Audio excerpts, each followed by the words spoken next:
दोस्तों नमस्कार।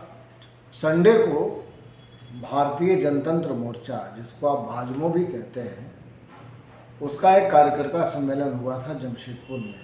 जमशेदपुर में एक इलाका है सिद्धगोड़ा और वहाँ है टाउन हॉल। तो टाउन हॉल में ही ये प्रोग्राम आयोजित किया गया था। मीडिया वालों को और तमाम पॉलिटिकल पार्टी के लोगों को इस बात की संभावना दिख रही थी कि सरजू राय शायद कोई बड़ा अनाउंसमेंट करें लोकसभा चुनावों को लेकर के, लेकिन ऐसा कुछ हुआ नहीं।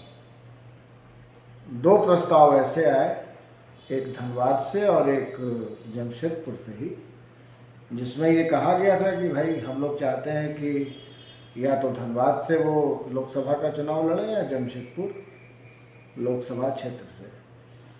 सरजू राय जी ने इन दोनों को एक तरीके से खारिज ही किया, लेकिन शब्दावली में परिवर्तन था।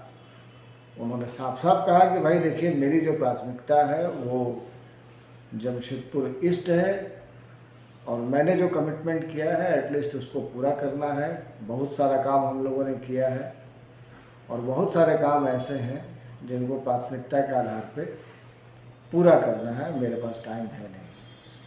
तो इस तरीके से उन्होंने लोकसभा वाले मामले को लगभग ख़त्म कर दिया। हालांकि उन्होंने एक और उसमें पुट जोड़ दिया कि भाई देखिए, इसके लिए हमने एक समिति बनवाई है, समिति में 7 लोग हैं, कमेटी है।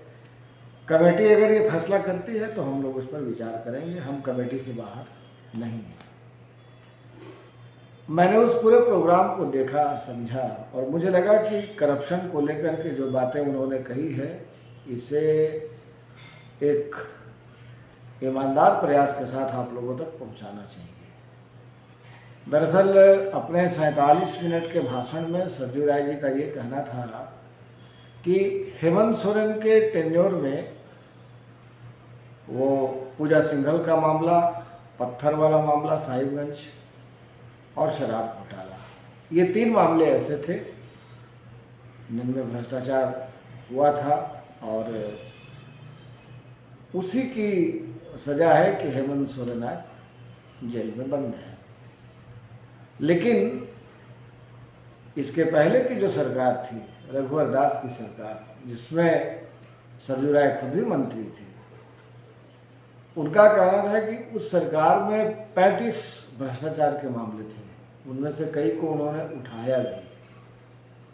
अब आप पार्टी में हैं, सरकार में हैं, कैबिनेट मिनिस्टर हैं और अपने ही सरकार के खिलाफ आप भ्रष्टाचार के मामले उठा रहे हैं।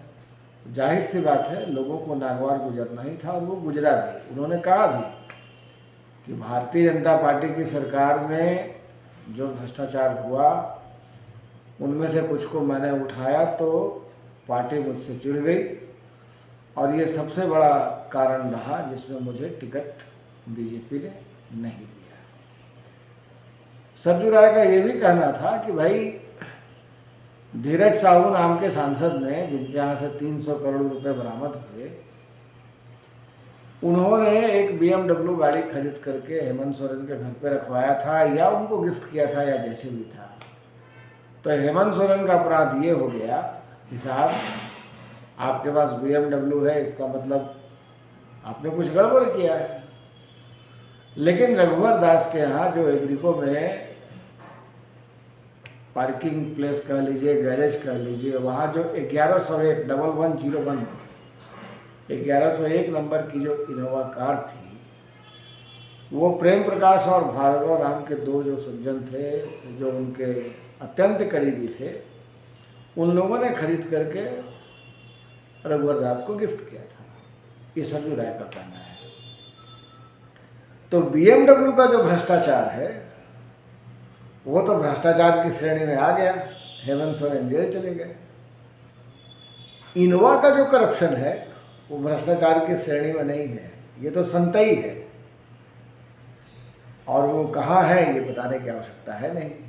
उड़ीसा के राज्यपाल हैं, तो राज्यपाल हैं, जानकारी हो गई थी कि अब तो हम फंसेंगे, तो पार्टी ने उनको बचा लिया। पार्टी ने इसलिए बचा लिया कि भाई चलिए रहेगा तो कभी काम आएगा, और अभी इसको बचाने की आवश्यकता महसूस हो रही है, तो चलो भाई इसको गवर्नर बना दो, बना दिए गए। तो सरयू राय का ये कहना था कि भ्रष्टाचार पर इस तरह का जो दोहरा मापदंड है ये सब ठीक नहीं है और नहीं होना चाहिए। और व्यक्तिगत तौर पर मुझे भी लगता है कि अगर करप्शन है तो करप्शन का अपना एक हिसाब किताब है ना भाई, आप उसका हिसाब कीजिएगा, जो उसमें दोषी होगा उसको आप दंडित कीजिए। ये तो कानून की कौन सी धारा में है कि BMW पर चलने वाले को होटवार जेल और इनोवा पर चलने वाले को उड़ीसा का राजभवन? ये क्या है भाई? आज नहीं तो कल जमशेदपुर में इस पर सवाल उठेंगे, चर्चा अभी शुरू हो गई है, सवाल उठेंगे, मीडिया भी कई धड़ों में बटा हुआ है। अब जमशेदपुर हो चाहे कहीं की मीडिया हो, उसके बारे में मीडिया लाचार है, बेचारा बन के अपना हिसाब किताब चल रहा है, चला रहे हैं लोग किसी तरीके से, ठीक है। लेकिन ये जो बातें थी सरयू राय की, ये मार्के की बातें थी, और इन चीज़ों को समझना पड़ेगा। जिन इलाकों में बिजली नहीं, पानी नहीं, मकान में लोग रह रहे हैं, डर लगा हुआ है कि आज टूटा कल टूटा, उस टेरर को सरयू राय ने खत्म किया है। अभी 10 दिन 15 दिन पहले ही जो वित्त मंत्री हैं झारखंड के, उन्होंने विधानसभा में कहा, वो प्रभारी मंत्री भी हैं, सवाल सरयू राय का ही था कि साहब जो 10 डिसमिल में मकान बना हुआ है उसको आप नहीं तोड़ेंगे, लेकिन हो सकता है जो 12 डिसमिल में बना है, 15 में बना है, 20 डिसमिल में बना है, 11 डिसमिल में बना है, उसका क्या कीजिएगा? तो रामेश्वर उरांव ने कहा कि हम उनको भी नहीं तोड़ने जा रहे हैं। तो ये एक बड़ी चीज़ है कि सरकार से इस चीज़ को स्वीकार करवा लेना कि साहब जो जैसे रह रहा है वैसे रहेगा, हम लोग उसमें कोई दखल देने नहीं जा रहे हैं। ये छोटी मोटी बात नहीं है। कम से कम पिछले ज़माने से जो लोग आ रहे थे, रह रहे थे, जिनके दिल दिमाग में एक तनाव था, वो तनाव 15 दिन पहले बहुत हद तक दूर हो गया। अब अगली जो लड़ाई बची हुई है वो लड़ाई है मालिकाना हक दिलाने की। सरयू राय प्रसन्न थे कि भाई चलिए एक अच्छा फैसला हुआ है, लेकिन उन्होंने कहा कि ये आधी जीत है, पूरी जीत उस दिन होगी जिस दिन हम लोग मालिकाना हक दिलवा देंगे। लोग बताते हैं, मैं जमशेदपुर में लोगों से घूम घूम करके पूछ रहा हूँ, थोड़ी सी बात भी मैंने की है, तो लोग बताते हैं कि साहब काम हो रहा है, सड़क नहीं बन रही थी, सड़क बनी है, 35-40 किलोमीटर सड़क इन सिर्फ 2 सालों में बनी है। 2 साल तो कोरोना के थे, तो 4 साल के टेन्योर में 2 साल आप माइनस कर दीजिए, जो कोरोना का था, तो बचे 2 साल। 2 साल में अगर 40 किलोमीटर की सड़क जमशेदपुर में बन रही है, खास करके जमशेदपुर पूर्वी में, तो ये हंसी ठट्ठा तो नहीं है, काम हुआ है इसका मतलब। अब ठीक है, आने वाले दिनों में क्या होता है ये तो देखने वाली बात होगी, लेकिन अगर भ्रष्टाचार की बातचीत की गई है, विकास की बातचीत की गई है, 40 किलोमीटर सड़क निर्माण की बातचीत चल रही है, टाटा का बिजली, टाटा का पानी देने की बात चल रही है, तो इसको नोट किया जाना चाहिए।